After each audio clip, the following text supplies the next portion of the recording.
we talked about it like 2 years ago when it happened, that Jussie Smollett case. Oh yeah, it's coming up. The guy, no, it ended today. Yeah. So the guy that faked like he got attacked by a hate crime? He was the guy that pretended that like a bunch of people in the city of Chicago went up to him during the polar vortex and said during the polar vortex, and they were just walking around with nooses and bleach going, "This is MAGA country." Wildly inaccurate walking through downtown Chicago. I've been to downtown Chicago. That is not MAGA country, my friends. That is not MAGA country. But so basically, I think he was found guilty or pled guilty to 5 of the 6 charges against him of like, what was it? The headline says lying to police. Yeah, felony disorderly conduct. And I saw something else that, like, you remember when people were like, yeah, this guy was probably, this is back when it happened. They're like, oh, he was probably like fucking those Nigerian jacked dudes because he's gay. And then he admitted, he was like, yeah, the day before we did like a dry rehearsal, and then me and Magumbe or whatever went back to my apartment and we both beat off together.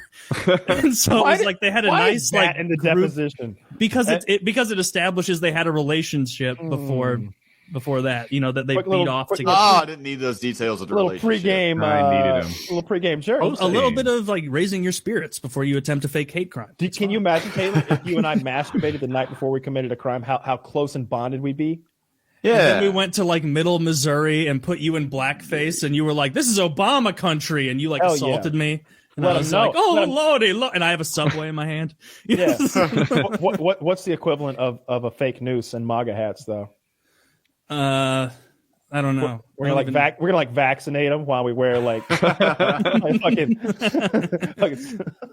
It would be like vaccinate them with a "Yes We Can" shirt.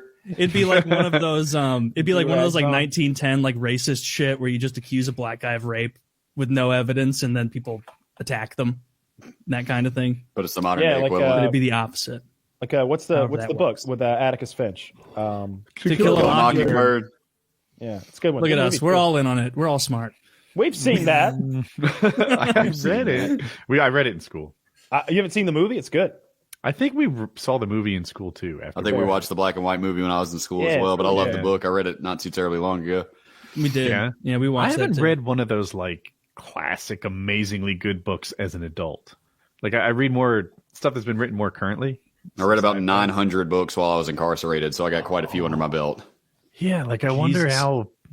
Shit, I don't know. Many of those, of course, were just Great Gatsby theory books. That's exactly I actually didn't finish what I was Gatsby. thinking of. The Great Gatsby is trash. It's not a good book. It's not written well. The plot's not interesting. It is some bougie rich idiot who's in West Egg, not liking the other bougie rich idiots who made their money earlier than he did.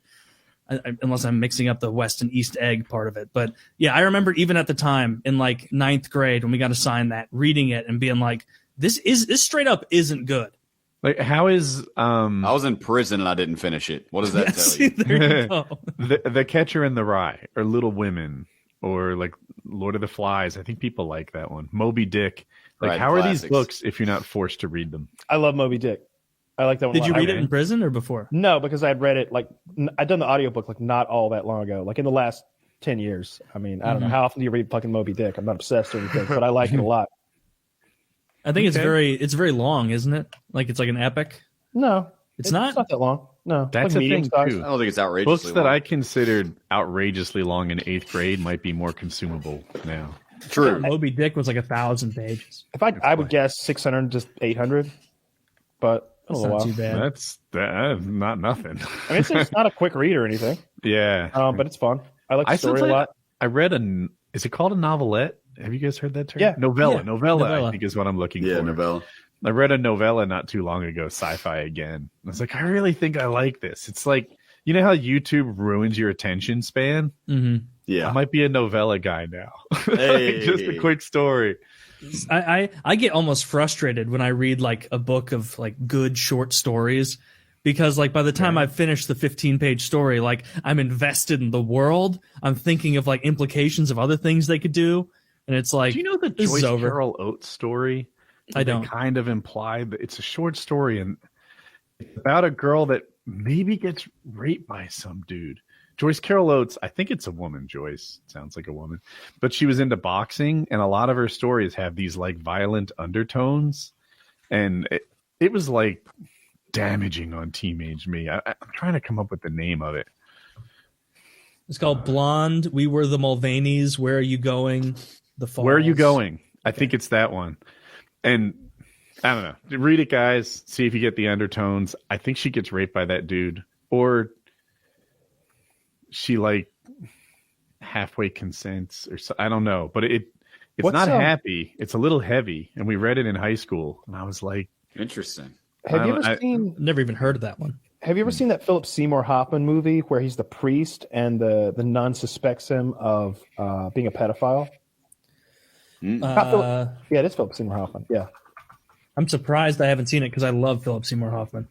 It's really good. I'm looking at what it's called. I can't think of the name. Doubt.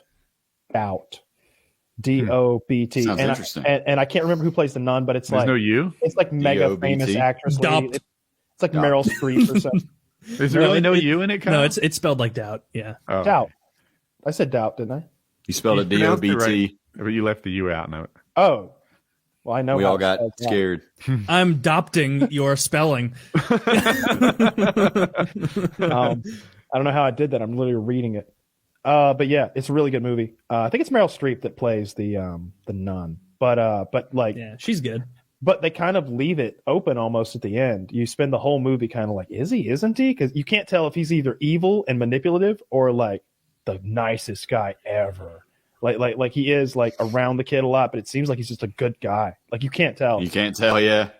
And I'll then have to check that out. I got sucked into that movie on Netflix I told you guys about the other night, the Western, because